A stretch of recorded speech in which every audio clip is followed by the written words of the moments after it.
Bir gün niye ayalım maşgalam men kefimin üstüne kepledi diye. Kefini kaldırdı, sesini kaldırdı. Oğlum men aytdım, ey ayallıydım. Sen haçandan beri şu cüreti tapdın. Sen haçandan beri sen elipdani. Men kefimin üstüne keplep, jogap qaytaryan sen. Sesini kaldıryan bana. Onu ey Ömer, nämeni qyyn görýän dedi. Peygamberin öýünne dedi. فوالله أن أزواج النبي ليراجعنه وإن إحداهن لتهجره اليوم حتى الليل.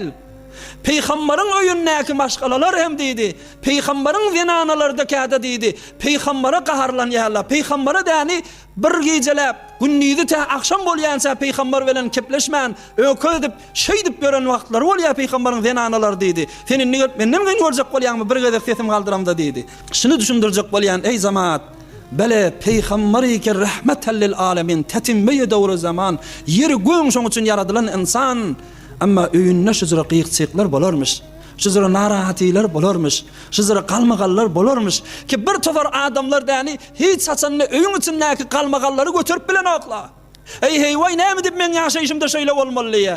Way jan nogon dünýä ýaşaýşynda gapsana uýuşan ýerde qyýqçyk uýuşmaly bolara. Cennetin içindeki hemme yürek bir yürek bolsun. Her bir yürek hoş olanda hemme yüreklere hoşluk gelsin. Ol cennetin içi, dünyanın içi özüne göre kalmagal, özüne göre yani qyýqçykla, dawala, erheleyin öz arasında ya iki eltin arasında, iki gündeşin arasında ki hükmen bolar ve şonu sen boyun almalı bolarsın.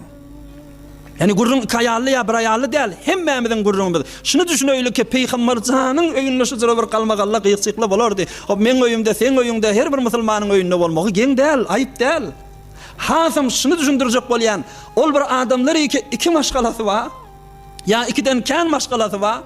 Öýünde qyýqçyk hükmen bolmaly, we şu qyýqçygyda hükmen boyun almaly, hükmen razy bolmaly.